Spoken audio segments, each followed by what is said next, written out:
महापौर साहेब, आज डॉक्टर साळुंखे साहेबांच्या एक्झॉन न्यूरो केअरचं उद्घाटनाला उपस्थित राहिला, त्याबद्दल आपण काय शुभेच्छा? निश्चित एक्झॉन हॉस्पिटलचं आज या ठिकाणी उद्घाटन झालेलं आहे. डॉक्टर साळुंखे सर असतील, त्यांच्या सौभाग्यवती काळदाते मॅडम असतील, त्यांच्या माध्यमातून या परिसरातील रुग्णांसाठी एक चांगली सुविधा उपलब्ध करून देण्यात आलेली आहे. आणि निश्चित असं तर म्हणता येणार नाही की तुमच्या हॉस्पिटलमध्ये भरपूर लोक येऊ, पण जे लोक आजारी असतील त्या लोकांना या रुग्णालयाच्या मार्फत चांगली सुविधा मिळेल आणि निश्चित रुग्णाला दिलासा देण्याचं काम या ठिकाणी केलं जाईल. मी माझ्यातर्फे, माझ्या कुटुंबातर्फे आणि पक्षातर्फे यांच्या या नवीन हॉस्पिटलला खूप खूप शुभेच्छा. उपस्थित राहिला याबद्दल आपलं काय? आज एक्झॉन या रुग्णालयाचं उद्घाटन या ठिकाणी झालेलं आहे. या ठिकाणी त्या नावामध्येच त्यांच्या दिसून येते की ते कुठल्या रुग्णावर उपचार करणार आहेत.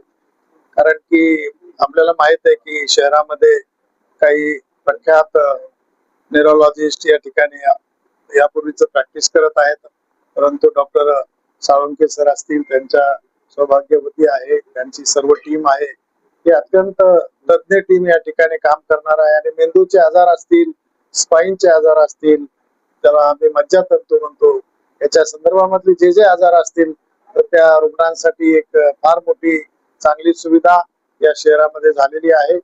तसे ते KM सारख्या नामांकित संस्थेमध्ये शिक्षण घेऊन या ठिकाणी आलेले आहे आणि आपल्या शहराच्या दृष्टीनं, रुग्णांच्या दृष्टीनं ही मोठी भाग्याची गोष्ट आहे. कारण आपण यापूर्वी मुंबई, पुण्याला उपचारासाठी जायचो, परंतु आता याच ठिकाणी सुविधा उपलब्ध झालेली आहे. या ठिकाणी पांडुरंग वट्टमवार सर सुद्धा आहेत, ते त्यांच्यासोबत अगोदरपासूनच कार्यरत आहेत. तर त्या सर्वांच्या ज्ञानाचा फायदा निश्चित या शहराला, संभाजीनगरला होईल अशी मी अपेक्षा व्यक्त करतो आणि त्यांना या उपक्रमासाठी मनापासून खूप खूप शुभेच्छा देतो. आज आपल्या न्यूरो केअर सेंटरचं उद्घाटन झालेलं आहे, काय म्हणाल तुम्ही? नमस्कार, मी डॉक्टर रामदास सोळंके, न्यूरोलॉजिस्ट, व माझ्या मिसेस डॉक्टर सौ आदिती काळदाते सोळंके, त्या रेडिएशन ऑन्कॉलॉजिस्ट आहेत. एक्झॉन न्यूरो केअर या ओपीडी क्लिनिक मार्फत आपण न्यूरो पेशंटला आणि ऑन्कॉलॉजीच्या पेशंटला, कॅन्सर पेशंटला ओपीडी बेस्ड सुविधा देणार आहोत. त्यात mainly OPD consultation, basic investigations जसं की EEG, NCV या तपासण्या, त्याच्यावर मार्गदर्शन व उपचार, हे इथलं कार्याचं स्वरूप असणार आहे.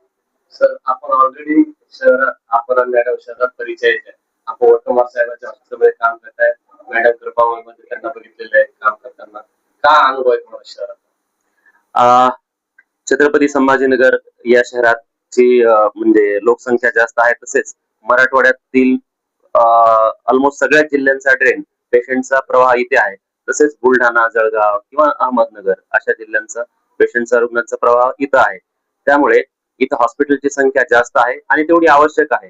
त्याच्या व्यतिरिक्त हॉस्पिटल व्यतिरिक्त ओपीडी सर्व्हिसेसची आवश्यकता तेवढ्या प्रमाणात आहे, म्हणून आपण एक ओपीडी बेस्ड ऍडिशनल सर्व्हिसेस रुग्णांना इथे प्रोव्हाइड करणार आहोत.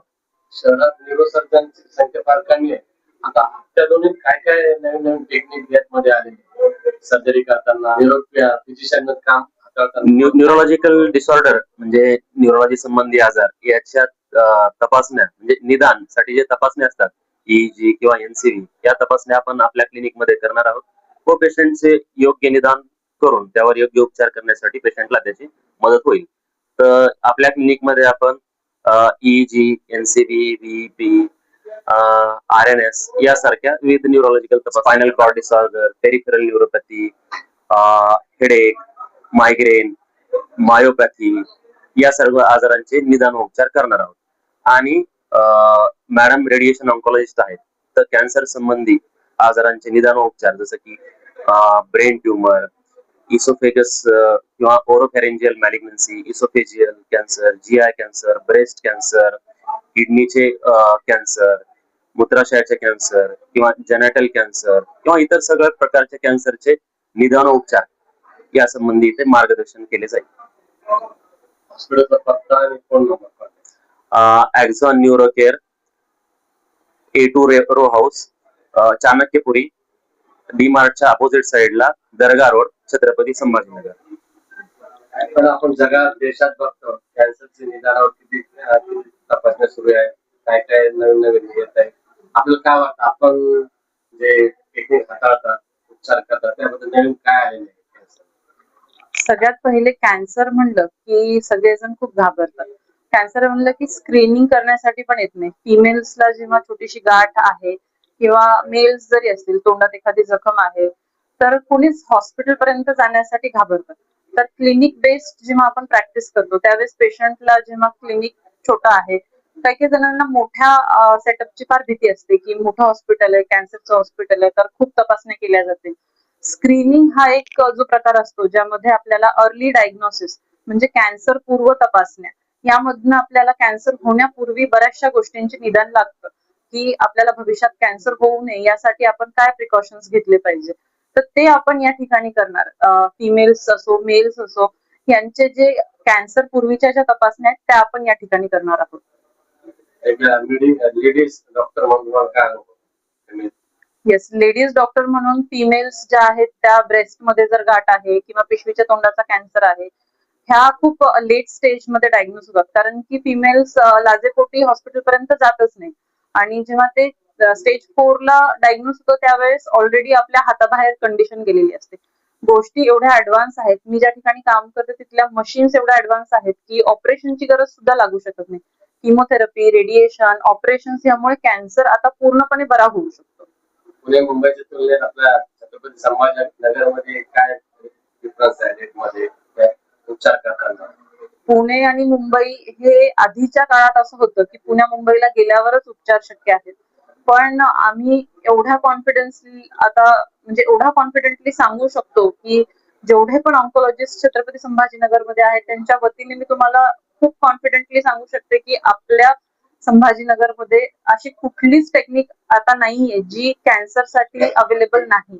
रोबोटिक्स ऑपरेशन्स असू द्यात किंवा अत्याधुनिक रेडिएशनच्या मशीन्स असू द्यात, इव्हन जीएमसी मध्ये किंवा प्रायव्हेट हॉस्पिटलमध्ये सगळ्या प्रकारच्या रेडिएशनच्या मशीन्स आहेत, ब्रॅकीथेरपीच्या मशीन्स आहेत आणि कित्येक ज्या टेक्निक्स आपण पेशंट्सला फ्री ऑफ कॉस्ट योजनेच्या अंतर्गत देखील करू शकतो ज्यांना अफोर्डेबिलिटी नाहीये.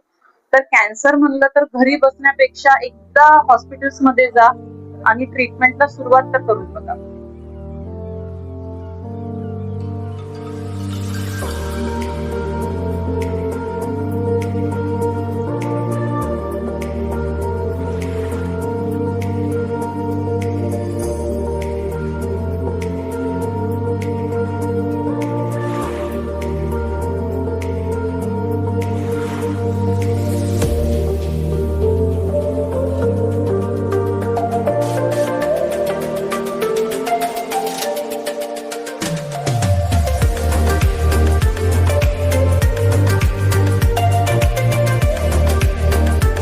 Subscribe now and press the bell icon. Never miss an update.